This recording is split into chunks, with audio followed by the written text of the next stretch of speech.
বিশ্বনাথ বাবু, আপনি কি কিছু বুঝতে পারছেন? আরে আমি তো কিছুই বুঝতে পারছি না। আর সব থেকে বড় কথা হলো, ঘরের দরজা ভেতর থেকে বন্ধ। যদিও ঘরের দরজার লকটা কিন্তু ভেতর থেকে লক, অর্থাৎ বাইরে থেকে খোলা যায় না। তবে বাইরে থেকে বন্ধ করলে তবে ভেতর থেকেও খোলা যায়। কিন্তু সেটাই যদি হয়, তাহলে অপরাধী ঘরের ভেতর ঢুকলো কি করে? আমি রায়বাবুর কথা শুনে তার দিকে তাকালাম। তিনি জানলার ধারে দাঁড়িয়ে বিছানার ওপর শুয়ে থাকা মৃতদেহ দুটোকে ভালো করে দেখছেন। বিশ্বনাথ কিন্তু মৃতদেহের দিকে দেখছিল না, সে ঘরের মধ্যে ঘুরছিল। এই ফাঁকে ঘরের একটা বর্ণনা দিয়ে রাখি। সোজা যে দরজাটা এখন খোলা দেখতে পাচ্ছি, তার উল্টো দিকে একটা বড় জানলা রয়েছে। মাঝামাঝি দেওয়ালের দিকে একপাশে একটা খাট। সেই খাটের ওপর এখন পড়ে রয়েছে দুটো মৃতদেহ। ঘরের একপাশে আলমারি, আয়না, দেওয়ালে একটা ছবি ঝুলছে। তাছাড়া একপাশে একটা ছোট টেবিল রয়েছে, তার ওপর কিছু বইপত্র দেখেই বোঝা যায় সেগুলো ছোটদের বই। ঘরের একপাশে একটা স্টিলের গ্লাস পড়েছিল। আমি সেটার দিকে এগিয়ে গিয়ে তুলতে যেতেই বিশ্বনাথ বলে উঠল, ওহে সৌরভ, ওটাতে হাত দিও না, বলা যায় না কোথায় কি থাকতে পারে। আমি নিরস্ত হলাম। এদিক ওদিক তাকিয়ে দেখতে দেখতে বুঝলাম ঘরের মধ্যে এইসব ছাড়া আর উল্লেখযোগ্য তেমন কিছু নেই। খাটের তলায় বেশ কিছু জিনিসপত্র রয়েছে, তবে সেগুলো সাধারণ। বিশ্বনাথের গলা শুনে তার দিকে তাকালাম। আপনার অনুমান সমস্তটাই ঠিক বলা যায় রায়বাবু, কিন্তু তবুও কোথায় যেন একটা খটকা থেকেই যাচ্ছে। কেন? খটকা কিসের? মৃতদেহ একবার ভালো করে দেখুন। মৃতদেহগুলো এত সুন্দরভাবে আর পরিপাটিভাবে শুয়ে রয়েছে যে ব্যাপারটা দেখেই বড্ড খটকা লাগছে। কারো যদি মৃত্যু হয়, তাহলে এত সহজভাবে আর সুন্দরভাবে কেউ কি বিছানায় শুয়ে থাকতে পারে? বিশেষ করে বাচ্চা মেয়েটির ক্ষেত্রে। কিন্তু তাতে আবার কি হলো? মৃতদেহের শরীরে যে বিষক্রিয়া হয়েছে তার অনুমান তো আমরা করেইছি, কিন্তু তার সত্যতা তো এখনো। আরও কিছু বলতে যাচ্ছিলেন রায়বাবু, তার আগে হাতে গ্লাভস পরা অবস্থায় বিশ্বনাথ এগিয়ে গিয়ে বাচ্চা মেয়েটির ঠোঁটের দিকে আঙুল দেখালেন। তার ঠোঁট সামান্য নীল হয়ে আসতে শুরু করেছে। সেটা দেখে রায়বাবু বললেন, আমিও দেখেছি, কিন্তু আমার মনে হচ্ছে এটা অন্য কোনো ব্যাপার। এই এলাকায় কিন্তু বেশ কিছুদিন ধরে চোরের উপদ্রব বেড়েছে। আচ্ছা, চোরের উপদ্রব বেড়েছে?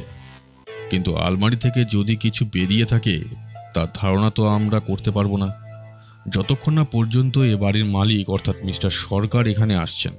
ততক্ষণ তো কিছুই বোঝা যাবে না। ভদ্রলোককে আজ সকালেই খবরটা দেওয়া হয়েছে। তিনি তো বলেছিলেন যে খুব তাড়াতাড়ি এসে পড়বেন। আসলে তিনি তার ব্যবসার কাজে একটু বাইরে গিয়েছিলেন, তাই হয়তো। এতক্ষণ পরে আমি প্রথম কথা বললাম, কিন্তু মিস্টার সরকার যদি ব্যবসার কাজে বাইরে গিয়ে থাকেন আর এর মধ্যে চোর যদি এসে থাকে, তাহলে কিছু চুরি কিংবা অন্য কিছু অস্ত্র কাজে লাগাতে পারতো ওদের মারার জন্য। বিষ দিতে গেল কেন? বিশ্বনাথ যেন আমার এই কথারই অপেক্ষা করছিল। আমার কথা শেষ হওয়ার সাথে সাথে বিশ্বনাথ বলল, আমিও সেটাই বলতে চাইছি রায়বাবু, বিষ ব্যবহার করতে যাবে কেন? বিশেষ করে সেক্ষেত্রে মৃত্যু হতে সময় লাগবে। তাছাড়া বিষটা শরীরে প্রবেশ করার জন্যও তো কিছু একটা প্রয়োজন। আপনার কি অনুমান? অপরাধী চোর নয়, আর না হলে এই খুনের সাথে চুরির কোনো সম্পর্কই নেই। দুটো আলাদা আলাদা জিনিস। অর্থাৎ আপনি বলতে চাইছেন চোর চুরি করেছে আর খুনি খুন করেছে, কিন্তু দুজনের সঙ্গে কোনো যোগাযোগ নেই। এমনটা কি হতে পারে? বিশ্বনাথ ততক্ষণে জানলার কাছে এগিয়ে গিয়েছিল। জানলা দিয়ে বাইরের দিকে তাকালে ছোট্ট একটা রাস্তা দেখা যায়। তারপরে সেই রাস্তাটা থেকে বেরিয়ে বাইরে বড় রাস্তার সঙ্গে মিশেছে। জায়গাটা একটু ভেতরের দিকে। আশেপাশে বেশ কয়েকটা বাড়ি ঘর রয়েছে। এই দিনের বেলাতেও সূর্যের আলো পুরোপুরিভাবে জানলা দিয়ে ঢুকতে পারেনি। হতে পারে, বিশেষ বিশেষ কিছু ক্ষেত্রে ব্যাপারটা হতে পারে। যেমন ধরুন, খুন আগে হয়েছে, তারপরে বাড়িতে চলে এসেছে চোর। চোর এসে বিনা বাধায় চুরি করে নিয়ে গেছে। অথবা চুরি হয়েছে আগে, চোর চুরি করে চলে যাওয়ার পরে কেউ এসে খুন করেছে, আর এর মধ্যে ভদ্র মহিলার এবং মেয়ের ঘুম ভাঙেনি। এই, আপনার অনুমানগুলো কিন্তু আমায় বড়ই বিব্রত করছে বিশ্বনাথবাবু। সে যাই হোক, মৃতদেহ কি পোস্টমর্টমের জন্য পাঠিয়ে দেব? ভদ্রমহিলার স্বামীর সঙ্গে কথা হয়েছে? তিনি কি বলছেন? মানে মিস্টার সরকারের এতে কি মত? টেলিফোনে কথা শুনে মনে হলো তিনি ভীষণ ভেঙে পড়েছেন। তবে তিনি তাড়াতাড়ি ফিরে আসবেন বলে জানিয়েছেন। তবে তার আগে পুলিশের যা যা করণীয় তা আমরা করতেই পারি। তাহলে আপনারা আপনাদের কাজ করুন। চলুন, আপাতত এখানকার কাজ আমার শেষ। আচ্ছা রায়বাবু, মিস্টার সরকার বাড়িতে ফিরলে আমায় একবার জানাবেন। মিস্টার সরকারের সঙ্গে আমার একবার কথা বলতে হবে। আর মৃতদেহ প্রথমে কে দেখেছিল? এ বাড়িতে একটি কাজের মহিলা কাজ করে, তার নাম মালিনী। সে সকালে এসে ঘরের দরজা ধাক্কা দেয়, কিন্তু ঘরের দরজাটা বন্ধ। ও হ্যাঁ, মনে রাখতে হবে বিশ্বনাথবাবু, নিচের দরজাতেও কিন্তু একইভাবে এর লক লাগানো রয়েছে। অর্থাৎ বাইরে থেকে দরজা খোলা যাবে না, কিন্তু বাইরে থেকে দরজা বন্ধ করা যাবে। যাই হোক, যখন ভেতর থেকে দরজা খোলে না তখন মালিনীর সন্দেহ হয়, কারণ মিস্টার সরকারের স্ত্রী সকালে তাড়াতাড়ি উঠে পড়েন। তখন মালিনী অনেক ডাকাডাকি শুরু করে, এমনকি জানলার কাছে এসে ডাকাডাকি করেও কোনো সাড়া শব্দ পাওয়া যায় না।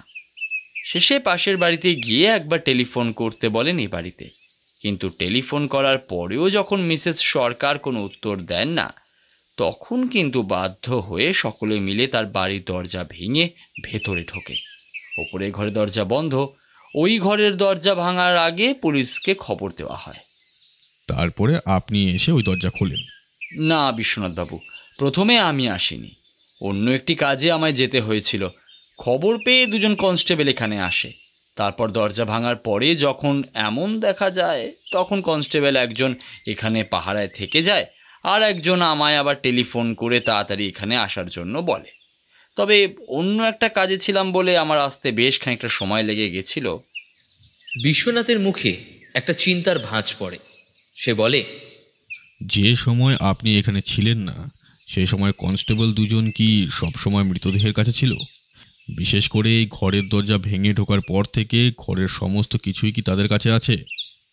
আপনার আপত্তি না থাকলে আমি একবার কনস্টেবল দুজনের সঙ্গে কথা বলতে চাই। রায়বাবু মৃতদেহ পোস্টমর্টমে নিয়ে যাওয়ার ব্যবস্থা করতে লাগলেন। এবার এখানে মৃতদেহগুলোর সামান্য বর্ণনা দিয়ে রাখি। ঘরের বিছানার ওপর পাশাপাশি শুয়ে রয়েছে দুজনেই স্ত্রীলোক। তবে একজন মিসেস সরকার, তার বয়স দেখে মনে হলো 35-এর একটু বেশি হবে। আর একজন হলো মিস্টার সরকারের একটি মাত্র মেয়ে, তার বয়স 11 কি 12 বছর হবে। এক পলক দেখলে মনে হবে দুজনে গভীর ঘুমে ঘুমিয়ে রয়েছে। তাদের হাত দুটো শরীরের এক পাশে রাখা, চোখের পাতা বন্ধ, নিঃশ্বাস পড়ছে না। একভাবে তারা চুপচাপ শুয়ে রয়েছে। তবে তাদের ঠোঁটের কাছে এবং গোটা শরীরটা সামান্য নীল হয়ে আসতে শুরু করেছে। প্রবল বিষক্রিয়া হলেই এমনটা হতে পারে।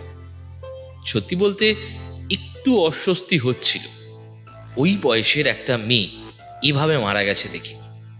তবে পুলিশ এবং আশেপাশের লোকেরা সন্দেহ করছে পাড়ায় কয়েকদিন ধরে যে চোরের উপদ্রব হয়েছে এসব তাদেরই কাজ। কিন্তু বিশ্বনাথ যেন মনে করছে এসব চোরের কাজ নয়। আমার কিন্তু দুটো দিকই মনে হচ্ছে। একবার মনে হচ্ছে চোরের কাজ, আর একবার মনে হচ্ছে অন্য কারোর কাজ। বিশ্বনাথের সঙ্গে নিচে নেমেছি, কনস্টেবলদের সঙ্গে কথা বললাম। একজন কনস্টেবল জানালো, স্যার সত্যি কথা বলছি, মৃতদেহ ছেড়ে আমি একবারের জন্য কোথাও যাইনি। আমার সঙ্গে পবনও ছিল, টেলিফোন করতে ও গেল থানায়, কিন্তু আমি ওখানেই ছিলাম। ভালো করে একবার ভেবে বলো তো, দরজা ভাঙার পরে ঘরে ঢুকে তোমরা ঠিক কি কি দেখলে? আমরা তো এসে দেখলাম স্যার, বাড়ির কাছে বেশ কিছু লোকজন জড়ো হয়েছে। একটা কাজের মেয়ে, সে ভীষণ ভয় পেয়েছে, প্রায় কান্নাকাটি করছে। তা সেই আমাদের বলল যে ওপরের ঘরের দরজা নাকি খুলছে না। ঘরের দরজার কাছে গিয়ে দেখলাম যে দরজা লক হয়ে আছে স্যার। আমি এমন দরজা আগেও দেখেছি, তাই এসব ব্যাপারে খানিকটা জানি। আমি ওদের সবাইকে শান্ত হতে বলে পবনকে নিয়ে দরজাটা ভাঙলাম। অনেক চেষ্টা করেছিলাম স্যার দরজাটা খোলার, কিন্তু কিছুতেই খোলা গেল না। দরজা ভাঙতেই সবাই হুড়মুড় করে দরজার কাছে চলে এলো। তখন দেখলাম স্যার, ঘরের ভেতরে ওরা দুজনে বিছানায় শুয়ে রয়েছে, আর কিছুই নেই। তবে ঘরের ভেতরটায় কেমন যেন একটা গন্ধ ছিল। গন্ধ? কেমন গন্ধ? হ্যাঁ স্যার, একটা একটা কেমন যেন গন্ধ ছিল। ও আমি ঠিক বলতে পারবো না। তবে দরজা জানলা খোলার পর সে গন্ধটা আস্তে আস্তে কমে গেল। যেমন ধরুন একটা ফুলের গন্ধ, তবে বেশ গাঢ়। ক্লোরোফর্ম নয় তো? না হওয়ার কিছুই নেই, কিন্তু ক্লোরোফর্ম আসবে কোথা থেকে? আচ্ছা, তারপর? তারপর তো ওই কাজের মেয়েটা তাড়াতাড়ি ঘরের দিকে এগিয়ে যাচ্ছিল। আমি বারণ করলাম। তারপর আমার সঙ্গে ওরা ভেতরে ঢুকলো। বিছানার কাছে এগিয়ে গিয়েই কিন্তু বুঝতে পারলাম যে ওরা আর বেঁচে নেই। কেন? তোমার হঠাৎ এমনটা মনে হলো কেন? হ্যাঁ স্যার, কেন জানি না, তবে মনে হলো। অতক্ষণ ধরে আমরা ঘরের বাইরে ডাকাডাকি করলাম, দরজা ভাঙলাম, এত শব্দ হলো, এত আওয়াজ হলো। যতই গভীর ঘুম হোক স্যার, একবার উঠবে না? বাচ্চা মেয়েটার তো ঘুম ভাঙার কথা, আর না হলে ওই মহিলাটা তো উঠবে। কিন্তু কেউই উঠল না, আর এমনভাবে শুয়ে আছে দেখেই মনে হলো যেন মারা গেছে। তখনই আমি সবাইকে পেছনে সরিয়ে দিলাম স্যার, আর তারপর পবনকে বললাম থানায় একটা ফোন করতে। আর আমি ডেড বডির কাছেই ছিলাম স্যার, কাউকে সামনে আসতেই দিইনি। ঘরের আলমারিটা কি তখন খোলাই ছিল? আর ওই ঘরের জানলাটা তুমি খুলে দিয়েছো বললে, জানলায় ছিটকিনি দেওয়া ছিল? না স্যার, জানলার একটা পাল্লা খুলতে গিয়েই তো বুঝতে পারলাম যে ওই জানলার গারদটা কেউ একটা কেটেছে। জানলার গারদটা স্যার অনেকটা বড়, জানলাটাও বড়। মাঝামাঝি একটা গারদ ভালো করে কাটতে পারলেই সেটা ভেঙে ঘরের ভেতর যেয়ে কেউ ঢুকে আসতে পারে। আর ওই গারদ ভাঙা দেখেই বুঝতে পারলাম যে ঘরের ভেতরে চোর এসেছিল। এদিকে আলমারিটাও খোলা। তার মানে তোমার কথাই ঠিক, ঘরে চোর এসছিল, আর তাই ক্লোরোফর্মের ব্যবহার হয়েছিল। কিন্তু ওই একটা গড়াত ভেঙে তারা ভেতরে ঢুকে আসলো, ওটুকু জায়গা দিয়ে ঢুকতে পারলো ওরা? চোরের কাছে অনেক কিছুই থাকতে পারে সৌরভ, তারা অনেক কায়দা জানে। তাছাড়া ওই জানলার বড় গড়াদের ফাঁকা অনেকটাই বেশি, তাই মাঝামাঝি একটা গড়া ছড়ালে যে জায়গা হবে সেটা দিয়ে ভেতরে ঢুকে আসা যাবে। কিন্তু প্রশ্ন হলো, চোর যখন ঘরের ভেতর ঢুকেছে ততক্ষণে কি ওরা মারা গেছে, নাকি চোর চলে যাওয়ার পরে সে কাজটা করেছে? পবনকে ডাকবো স্যার? পবনের সঙ্গে একবার কথা বলবেন? যাও, ওকে নিয়ে এসো। এই কনস্টেবল গিয়ে আর একজন কনস্টেবলকে ডেকে নিয়ে এলো, মানে পবনকে ডেকে নিয়ে এলো। মিস্টার রায় কাজ বেশ ভালোই করেন। তিনি এর মধ্যেই বেশ কিছু পুলিশ নিয়ে এসছেন। তারা গেটের বাইরে সবাইকে আটকাচ্ছে। বাড়ির ভেতরে দুজন কনস্টেবল ছিল, তাদের মধ্যে একজনকে এই কনস্টেবল ডেকে নিয়ে এলো।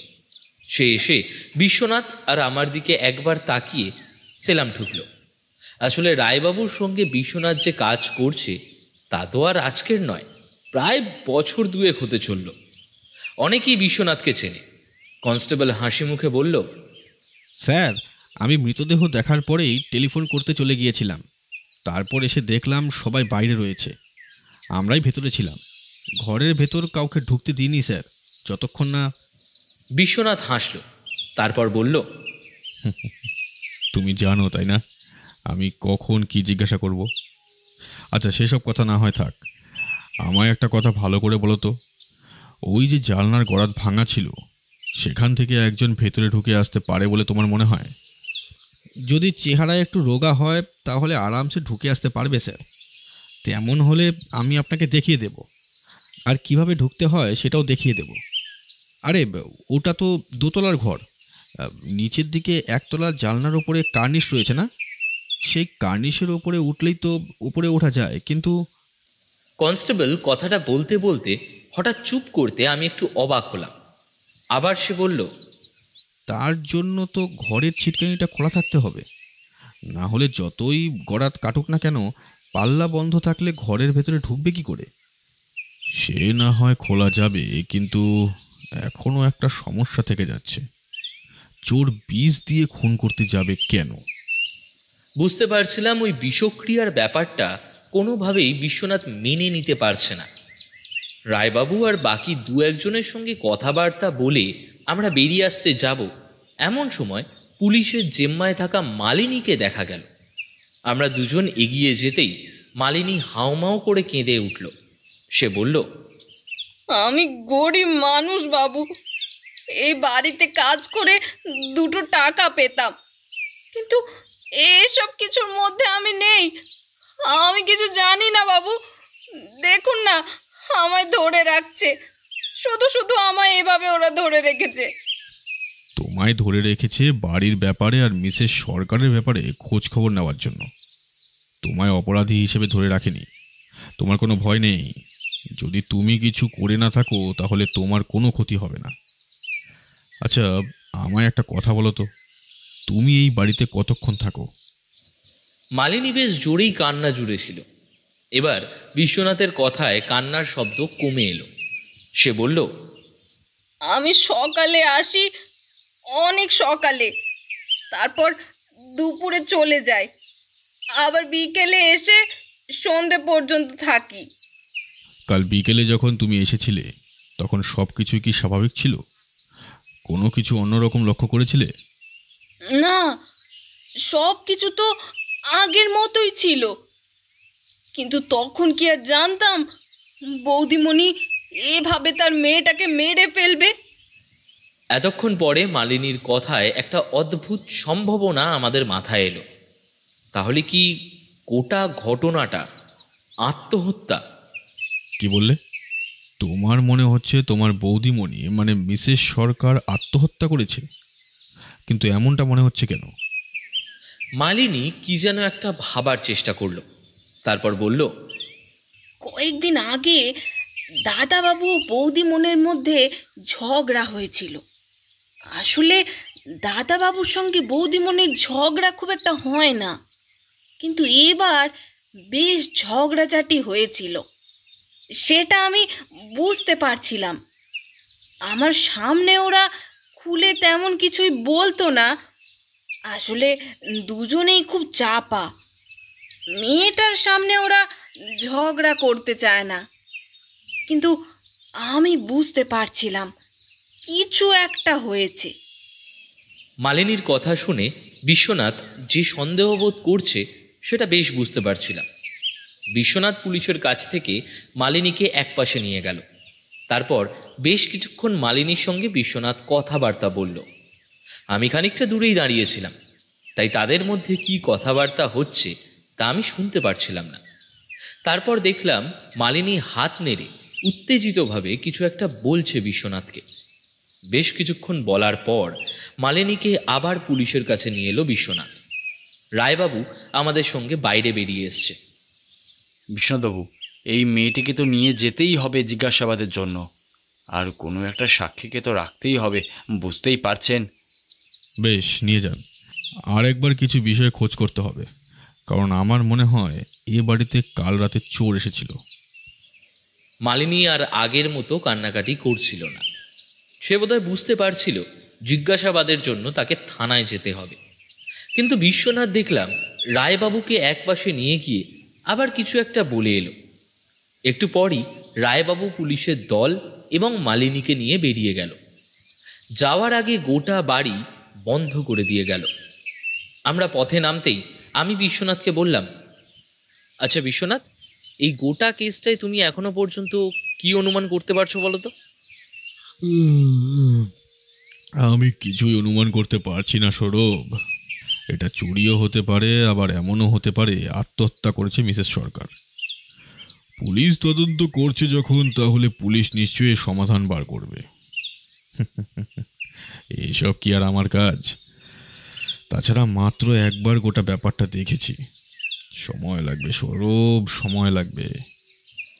যখন বিশ্বনাথ এমন কথা বলে তখনই আমি বুঝতে পারি সে কিছু একটা লুকিয়ে যাচ্ছে। সে রায়বাবুর সঙ্গে আলাদা করে কথা বলেছে, মালিনীর সঙ্গেও আলাদা করে কথা বলেছে। তারপরেই মালিনী কেমন চুপ হয়ে গেছে। রায়বাবুও নিশ্চয়ই কিছু একটা আন্দাজ করতে পেরেছে। তাই বললাম, তুমি যদি ডালে ডালে চলো বিশ্বনাথ, তাহলে আমি চলি পাতায় পাতায়। সে আমায় বলবে না তুমি সেটা বলো, তাতে কোনো আপত্তি নেই, কিন্তু তুমি বুঝতে পারোনি এটা তো হতে পারে না। না সৌরভ, সত্যি গোটা কেসটায় আমি তেমনভাবে কিছুই বুঝতে পারিনি। তবে আমারও সেই ধারণাটাই সবচেয়ে ঠিক বলে মনে হচ্ছে। চোর আর খুনি দুজন আলাদা, কিন্তু চুরি করার একটা মোটিভ না হয় রয়েছে, কিন্তু খুনের মোটিভ কি? এদের দুজনকে খুন করে কার কি লাভ? মালিনী যা বলেছে সে কথা যদি ধরে নেওয়া হয়, তাহলে নিশ্চয়ই এমন একটা ঘটনা ঘটেছিল যাতে মিস্টার সরকার আর মিসেস সরকারের মধ্যে তুমুল একটা সমস্যা দেখা দেয়। তাহলে সেই সমস্যার কারণ কি খুনি? তাহলে কি তুমি মিস্টার সরকার আর মিসেস সরকারের মধ্যে তৃতীয় কোনো ব্যক্তির কথা ভাবছো? হতেই পারে সৌরভ, না হওয়ার মতো কিছুই নেই। এখন বিশ্বাস কাউকেই করা যায় না। চোখের সামনে তুমি যা দেখছো তার সবটাই সত্যি এমনটা হতে পারে না। তবে মিস্টার সরকার না ফেরা পর্যন্ত কিছুই বোঝা যাবে না। কিন্তু তিনি এত দেরি করছেন কেন? তিনি যে কোথায় গিয়েছেন ব্যবসার কাজে সেটাই তো জানা হলো না।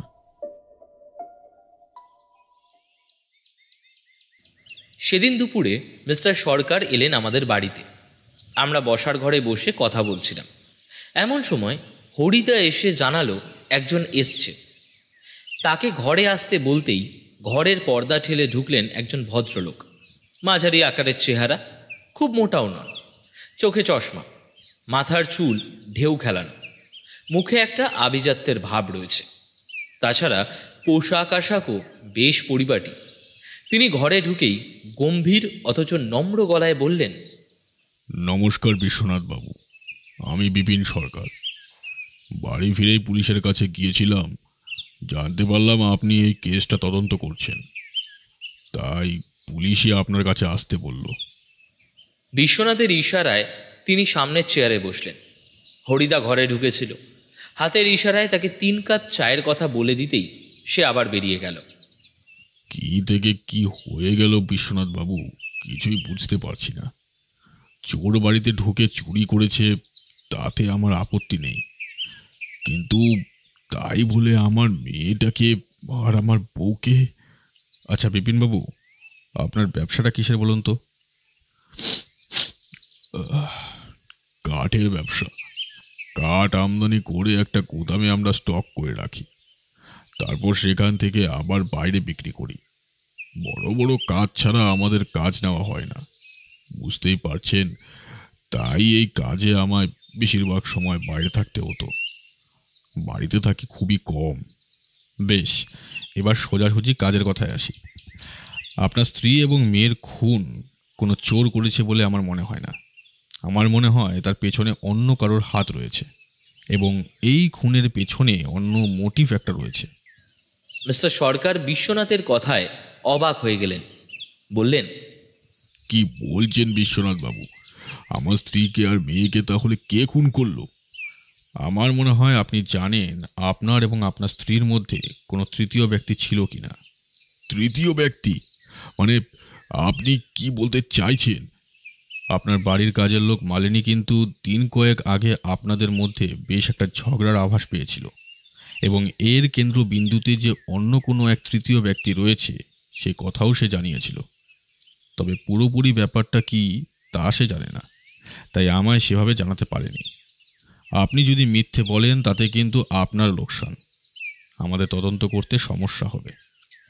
মিস্টার সরকার মাথা নিচু করলেন, যেন মনে হলো তিনি খানিকটা লজ্জিত বোধ করলেন। তারপর কোনো রকমে বললেন, ঠিকই বলেছেন আপনি, তৃতীয় ব্যক্তি তো ছিল। আসলে আমায় তো ব্যবসার কাজে প্রায় সব সময় বাইরে থাকতে হয়, বাড়িতে আমি থাকতে পারি না। তাই এর মধ্যে আমার স্ত্রীর সাথে মানে আসলে যে কে সেটা আমি ঠিক জানি না, তবে তবে কানাঘুষো একটু শুনেছিলাম। তারপরে একদিন আমি তাকে সরাসরি জিজ্ঞাসা করি, তাই নিয়েই সেদিন একটু কথা কাটাকাটি হয়েছিল।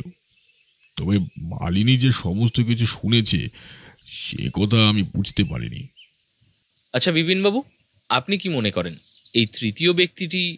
আমি কথা শেষ করলাম না, তার আগেই বিশ্বনাথ বলে উঠল, তার ব্যাপারে আপনি খোঁজখবর কিছু পেয়েছিলেন? মানে কে এই তৃতীয় ব্যক্তি যার সঙ্গে আপনার স্ত্রীর? না বিশ্বনাথ বাবু, তার ব্যাপারে তো আমি কোনো খোঁজ খবরই করতে পারিনি, গুজব বলে উড়িয়ে দিয়েছিলাম। আপনার স্ত্রীকে সন্দেহ করার নির্দিষ্ট কোনো কারণ আছে আপনার কাছে? কিছু চিঠিপত্র পেয়েছিলাম ওর কাছে, তবে সেগুলো তারপরে ও কোথায় লুকিয়ে রেখেছে কিংবা পুড়িয়ে দিয়েছে তা আমি জানি না। কিন্তু এমন কাজ কে করবে বলুন তো? আমার মেয়েটাকেও তো। কাজটা যেই করে থাকুক না কেন, আমরা তাকে ঠিক খুঁজে বার করব। তবে আপনার কাছ থেকে এখানে একটা সাহায্য প্রয়োজন। আপনি এই কদিন কোথায় গিয়েছিলেন সেটা জানাতে হবে। আপনি ব্যবসার কাজে বাইরে গিয়েছিলেন সেটা বলেছেন, কিন্তু সেটা কোথায়? আমায় ব্যবসার কারণেই 2-3 দিনের জন্য রানাঘাটের কাছে যেতে হয়েছিল। সেখানে আমাদের একটি গুদাম রয়েছে, সেখানেও কাঠ জমা হয়। একটা বড় অর্ডার ছিল, তাই সেখানকার ব্যবস্থাটা দেখে শুনে। আপনার সঙ্গে আপনার স্ত্রীর শেষবার কখন কথা হয়েছে? কালই কথা হয়েছিল সন্ধ্যার দিকে। তখন তার মধ্যে কিছু পরিবর্তন লক্ষ্য করেছিলেন, কিংবা সে ভয় পেয়েছিল এমন কিছু? মিস্টার সরকার মাথা নাড়িয়ে না বললেন। বিশ্বনাথের মুখের কাছে দুটো হাত। সে গভীরভাবে কিছু একটা ভাবছে। এবার অদ্ভুত একটা প্রশ্ন করল সে। রানাঘাট থেকে এখানে আসতে তো খুব বেশি সময় লাগার কথা নয়, তাহলে আপনার এতটা সময় লাগলো কেন?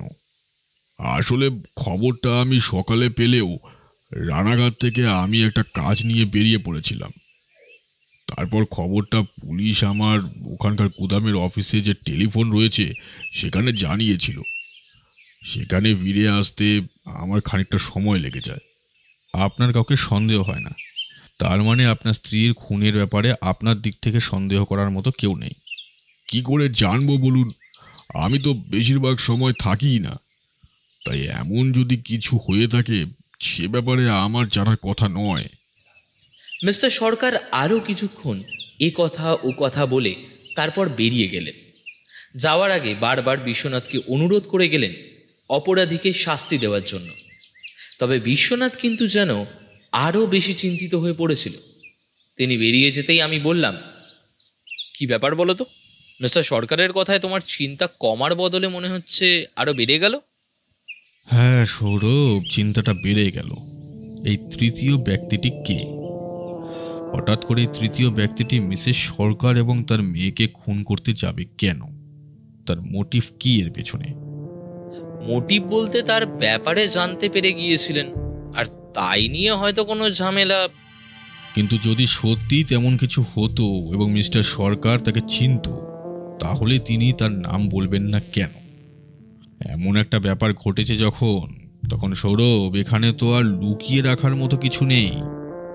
হয় মিস্টার সরকার তাকে চেনেন না, আর না হয় তিনি অন্য কিছু ভাবছেন। বিশ্বনাথ আর কিছু বলল না। বেশ কিছুক্ষণ চুপচাপ রইল। আমি একসময় অধৈর্য হয়ে প্রশ্ন করলাম, আচ্ছা বিশ্বনাথ, কেসটা কোন দিকে গড়াচ্ছে বলো তো? এই মিস্টার সরকার আর তার মেয়ের মৃত্যুটা কেন হলো? আর চোর যদি বাড়িতে আসে তাহলে চোর জানলার পথে এসছে, কিন্তু চোর টাকা পয়সা ছাড়া আর কিছু কি চুরি করেছে? এই সমস্ত কিছুই কিন্তু জানা গেল না। আর সবচেয়ে বড় কথা হলো, খুনটা কে করলো, কেন করলো, তার কোনো সূত্র কি তুমি বার করতে পেরেছো?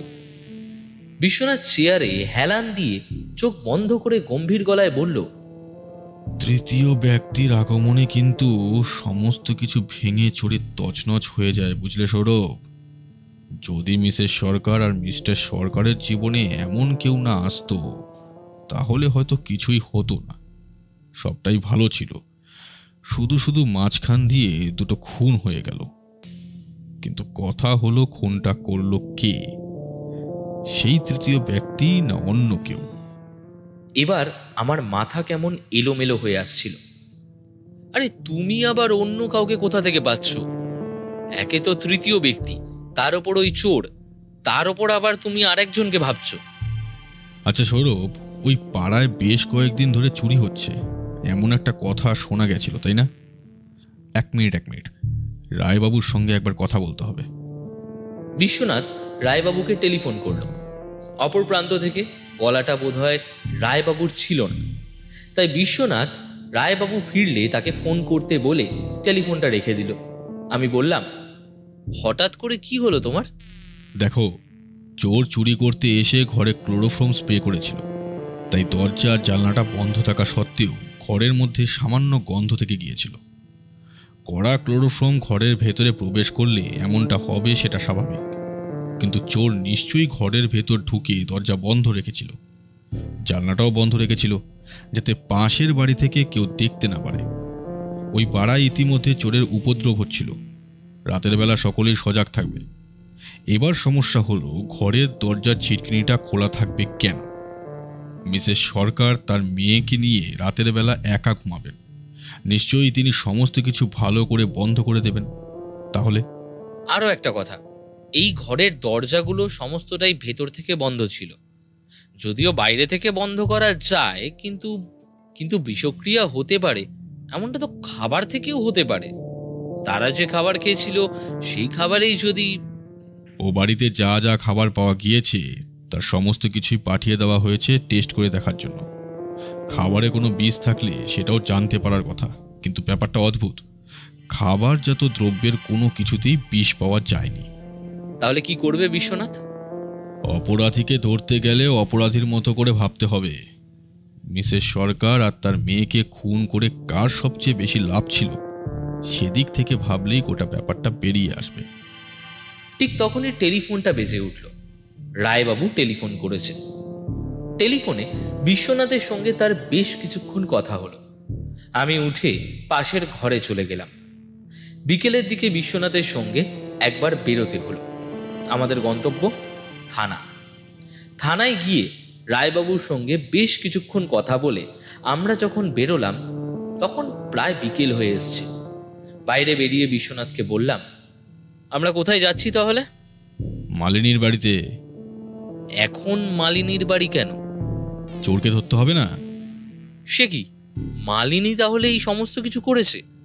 ওই মিসেস সরকার আর তার মেয়েকে খুন করেছে এবং তার সঙ্গে... হ্যাঁ, সেই এই সমস্ত কিছু। কথাটা বিশ্বনাথ কিন্তু শেষ করল না।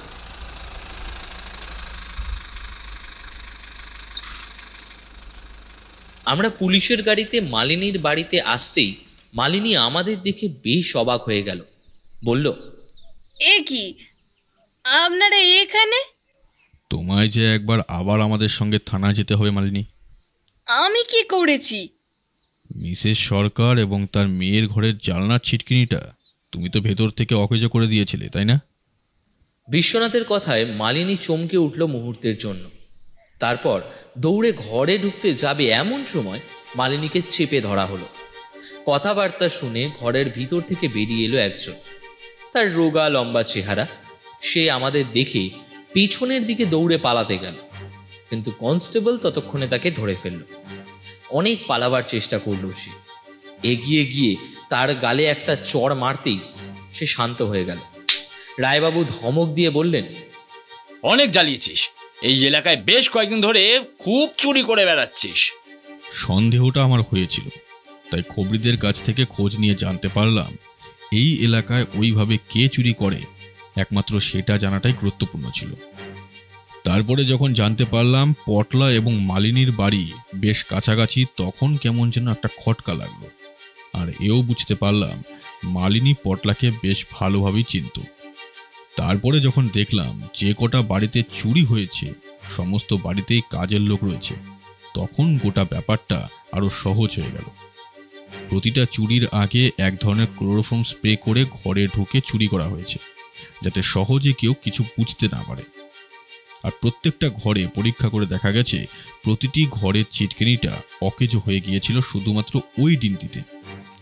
নিজের বাড়ির ছিটকিনি কেউ নিজে খারাপ করবে না, কাজের লোক ছাড়া। ব্যাস, ছোট্ট একটা কাজ, কোনো সন্দেহ নেই। অথচ চুরির বখরা কিছুই পাওয়া যাবে না। এইভাবে এই পটলা আর বাকিরা কাজ করে চলেছিল। পুলিশের জিম্মায় পটলাকে তোলা হলো, মালিনীকেও গ্রেফতার করা হলো। কিন্তু বাইরে এসে রায়বাবু বললেন, চুরির ব্যাপারটা না হয় মিটলো, কিন্তু এই মিসেস সরকার আর তার মেয়ের খুনের ব্যাপারটা...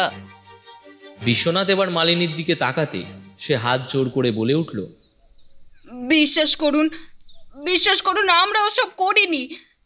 হ্যাঁ, চুরির ব্যাপারটা আমি আর পটলা মিলে, কিন্তু কিন্তু বাকিটা আমরা জানি না। পটলা এবার উত্তর করল, আমি যখন ঘরে ঢুকেছিলাম তখনই কেমন যেন একটা সন্দেহ হয়েছিল যে কিছু একটা তো হয়েছে। আমি আমার কাজটা তাড়াতাড়ি সেরে বেরোতে যাওয়ার সময় টেবিলের কাছে একটা গ্লাস মাটিতে পড়ে যায় আর ঝনঝন করে শব্দ হয়, কিন্তু তাতেও ওরা কেউ ঘুম থেকে ওঠে না। আমি টর্চের আলো পেলে দেখি দুজনেই ঘুমাচ্ছে। তখনই বুঝেছিলাম কিছু একটা হয়েছে। আচ্ছা, তুমি যখন ও বাড়িতে গিয়েছিলে, মানে বাড়ির পেছনের দিক থেকে জানলার কাছে কিংবা যখন ও বাড়ি থেকে বেরিয়ে এসেছো, তার আগে বাড়ির আশেপাশে কাউকে দেখেছিলে? পটলা বেশ কিছুক্ষণ ভাবল, তারপর বলল, না, তবে ওই বড় রাস্তা দিয়ে ছোট গলির ভেতরে ঢোকার আগে একজনকে যেন দেখেছিলাম, চাদর মুড়ি দেওয়া, সেই বড় রাস্তা দিয়ে যাচ্ছিল। এই কথায় বিশ্বনাথ, আমি ও রায়বাবু তিনজনেই যেন চমকে উঠলাম। বিশ্বনাথের মুখে একটা হাসি ফুটে উঠল। সে বলল, তুমি দেখেছিলে লোকটাকে? আর যদি সেই লোকটাকে আবার দেখো তাহলে চিনতে পারবে? মুখটা ভালোভাবে দেখিনি, তবে লোকটা যখন বেরিয়ে এলো তখন ওই বড় রাস্তার কাছে একটা গাড়ি দাঁড়িয়েছিল। লোকটা গাড়িটাকে ডাকলো এবং ডেকে বলল স্টেশনের কাছে যাব। বিশ্বনাথের মুখে একটা অদ্ভুত হাসি আবার দেখা গেল। হাতের ইশারায় মালিনী আর পটলাকে নিয়ে যেতে বলল সে। রায়বাবু বললেন, কিছু বুঝতে পারলেন বিশ্বনাথ বাবু? আপনাকে একটা কাজ করতে বলছি রায়বাবু, আপনি শুধু সেটা করুন। কাল সকালের মধ্যে আমায় খবর দিন, তারপরে সব কিছু জলের মতো পরিষ্কার হয়ে যাবে। বিশ্বনাথের কথা শুনে আমি কিন্তু কিছু বুঝতে পারলাম না, তবে রায়বাবু যেন কিছু একটা আন্দাজ করছিলেন। বিশ্বনাথের মধ্যে যে কিছু একটা চলছিল সেটা এবার আমি স্পষ্ট বুঝতে পারছিলাম। বাড়ি ফেরার সময় আমি তাকে বললাম, বিশ্বনাথ, কি হয়েছে বলো তো? তুমি আমায় কিছু বলছো না। কেসটা যে এখনো সমাধান হয়নি সেটা তো বুঝতেই পারছি, এই খুনের ব্যাপারটাই তো এখনো। রোশো বন্ধু রোশো, আগে বাড়ি চলো, তারপর এই বিষয়ে আলোকপাত করা যাবে। বাড়ি এসে বিশ্বনাথ চেয়ারে হেলান দিয়ে বসে সিগারেট ধরালো। আমি বিশ্বনাথকে চেপে ধরতেই সে আমাকে বলল, আচ্ছা সৌরভ, এই কেসে তোমার কি মনে হয় মিসেস সরকার আর তার মেয়েকে কে খুন করেছে? মিস্টার সরকার যে তৃতীয় ব্যক্তির কথা বলেছিল সে খুন করে থাকতে পারে, কিন্তু তার মোটিভ আমার কাছে পরিষ্কার নয়। ব্যাপারটা কি এমন হতে পারে না যে আসলে অপরাধী মিসেস সরকারকেই খুন করতে চেয়েছিল, কোনোভাবে তার মেয়েও মারা গেছে ওই একই বিষয়ে? এটাই বা কি করে হয়? বিষ ছিল জলে। তোমার হয়তো মনে আছে, যখন আমরা ওই ঘরে গিয়েছিলাম তখন একটা স্টিলের গ্লাস নিচে পড়ে থাকতে দেখেছিলাম। বেশ খানিকটা জলও পড়েছিল এদিকে ওদিকে। আরেকটা স্টিলের জগ ছিল টেবিলের ওপরে, তাতে তখন খানিকটা জল ছিল। কি মনে হতে সেই জল সহ জগটাকে আমি পাঠিয়ে দিয়েছিলাম পরীক্ষা করার জন্য, আর তাতেই বিষ ছিল। আমার মনে হয় উনি জেনে শুনে বিষ জলে মিশিয়ে দিয়েছিল, যাতে রাতের বেলা মিসেস সরকার জল খাবে এবং তারপর মারা যাবে। কিন্তু তোমার এক্ষেত্রে তৃতীয় ব্যক্তির কথাটাই মনে হচ্ছে তো। সৌরভ, তুমি সমস্ত কিছু নিয়ে বেশ ভালো চিন্তা করো, কিন্তু তোমার সমস্যা হলো সব শেষে যেটা দেখা যায় তুমি সেটা নিয়েই সবসময় ভাবতে থাকো। ঘটনাক্রমে সেটা সত্যি হয় না। তুমি যদি আমায় আসল কথাটা বলে ফেলো তাহলে তো হয়েই যায়। আসল কথাটা এখনো জানা যায়নি। আজকের দিনটাও অন্তত আমাদের অপেক্ষা করতে হবে। কাল সকালে রায়বাবুর ওপর নির্ভর করছে। রায়বাবু যদি খবর জোগাড় করতে পারেন তাহলেই।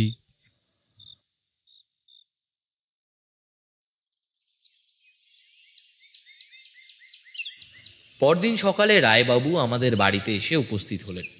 সকাল বলতে প্রায় 11টা নাগাদ।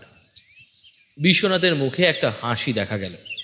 বিশ্বনাথের এই হাসিটা আমার বড্ড চেনা। আমাদের বসার ঘরে বসতেই হরিদা চা নিয়ে এলো আমাদের জন্য। চায় চুমুক দিয়ে রায়বাবু হাসতে হাসতে বললেন, এই যে বিশ্বনাথ বাবু, হ্যাঁ কি ব্যাপার বলুন তো?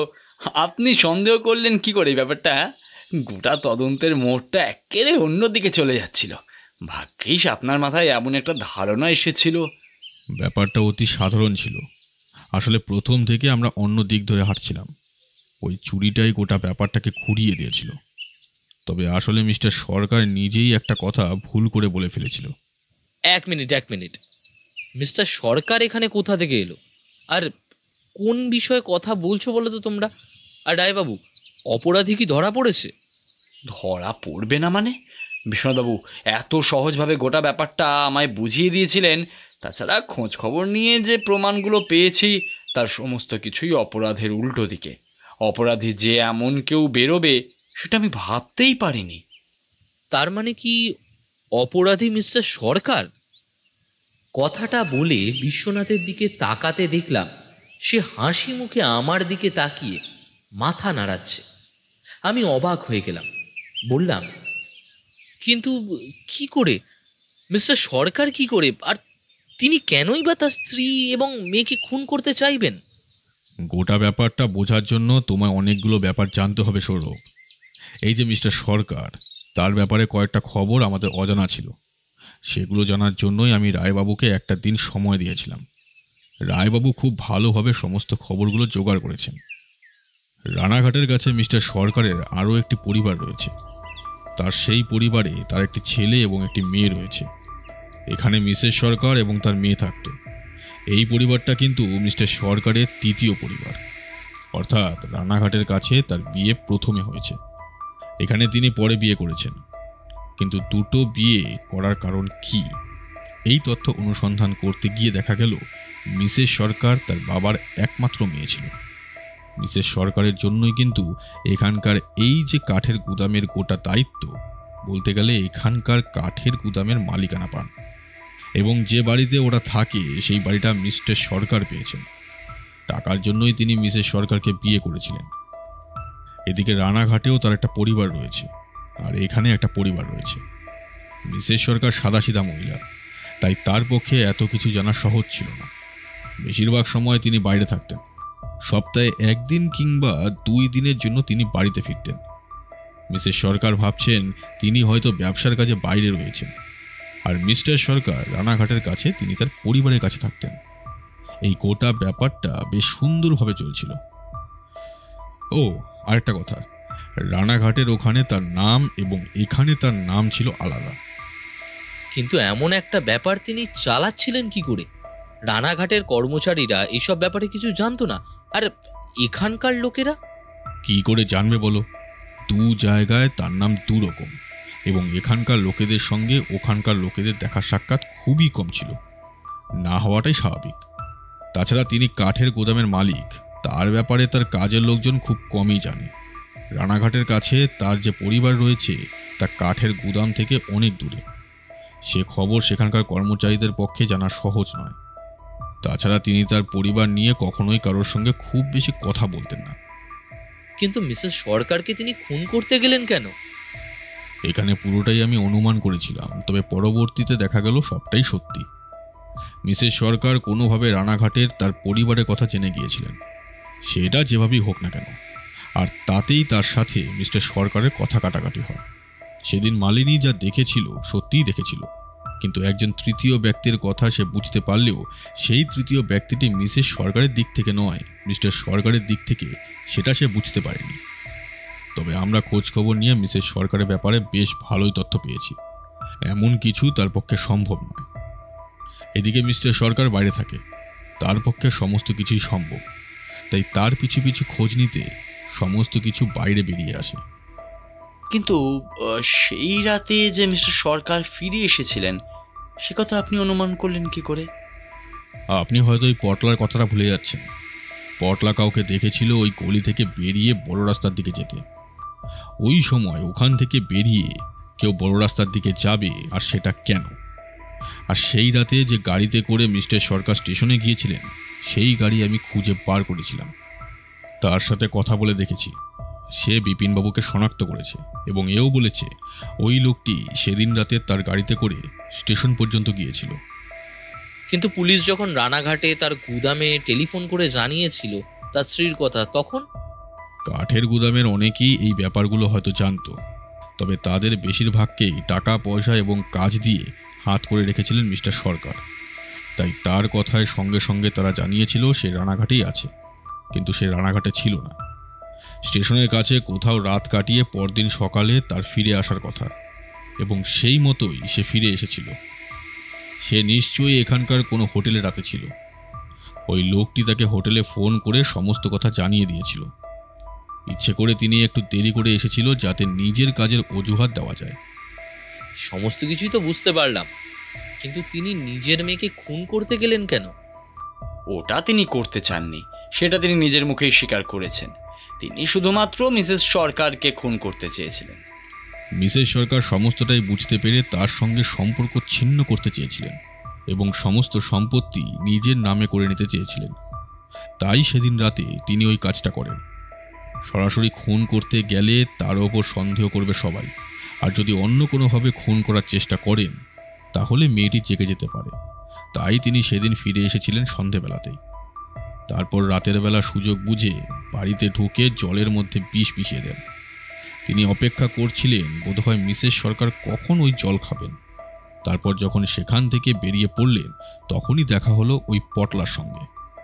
পটলা কিন্তু ওই রাস্তা ধরে ঢুকেই প্রথমেই ওই বাড়িতে যায়নি। সে আশেপাশে ঘুরে বেরিয়ে দেখেছে, তারপরে সময় বুঝে ঢুকেছে। ততক্ষণে মিসেস সরকার জল খেয়ে ফেলেন এবং তার শরীরে বিষক্রিয়া শুরু হয়ে যায়। মিস্টার সরকার জানিয়েছেন তার মেয়ে রাতের বেলা ঘুম থেকে ওঠে না, তাই তিনি ভাবতেও পারেননি যে ওই জলটা সে নিজেও খাবে। মিস্টার সরকার এমন এক বিষ খুঁজছিলেন যাতে বিষক্রিয়ায় চেঁচামেচি না হয়, ঘুমের মধ্যেই মারা যায়। তাই তিনি এমন বিষই জোগাড় করে রেখেছিলেন, কিন্তু শেষ রক্ষা হলো না। মিসেস সরকারের সঙ্গে তার মেয়েও মারা গেলেন। তবে তিনি যখন খবরটা পেয়েছিলেন তখন বুঝতে পেরেছিলেন এখন আর কিছুই করার নেই। তাই তিনি আমাদের কাছে এসে প্রথমেই একজন তৃতীয় ব্যক্তির কথা বলেন। মিসেস সরকারও বেঁচে নেই, তাই তার কথার সত্যতা কেউ প্রমাণ করতে পারবে না। আমি অবাক হয়ে গেলাম বিশ্বনাথের কথায়। এমনটাও হতে পারে? আমাদের কাছে ওই সেদিন এসছিলেন মিস্টার সরকার। তার মুখ দেখে আমার মনে হয়েছিল তিনি বেশ ভালো মানুষ, আর কথাবার্তা ব্যবহার সবকিছুই ভালো মনে হয়েছিল। তিনি বারবার বিশ্বনাথের কাছে অপরাধীর শাস্তির জন্য বলছিলেন। জানি মুখ দেখে মানুষ চেনা যায় না, তাও এতটা ভুয়ো মানুষও হয়? রায়বাবু উঠে পড়লেন, তারপর বললেন, ভদ্রলোক ধরা পড়ে ভীষণ ভেঙে পড়েছেন। তার পরিবারের লোকেদের কথা বলেছেন তিনি, তাদেরকে খবর দেওয়া হয়েছে, তারা দেখা করতে আসবে হয়তো কাল সকালে। বিশ্বনাথ আর কিছু বলল না, চুপ করে রইল। রায়বাবু আস্তে আস্তে বেরিয়ে গেলেন বাইরের দিকে। একটু পরে বিশ্বনাথ বলে উঠল, ভুল করার সময় মানুষ কিন্তু একবারও ভাবে না সৌরভ। মিস্টার সরকার লোকটা খুব একটা খারাপ ছিলেন না, নেহাত লোভে পড়ে সমস্ত কাজ করেছিলেন, আর হটকারিতায় দুটো খুন করে ফেললেন। তবে যদি তিনি ভুল কোনো কাজ না করতেন তাহলে তার হাতে এমন খুন হতো না, আর তার দুটো পরিবার একসঙ্গে এত বড় বিপদে পড়তো না। আমি কিছু বলতে পারলাম না, চুপ করে বসে তাকিয়ে রইলাম খোলা জানলাটার দিকে।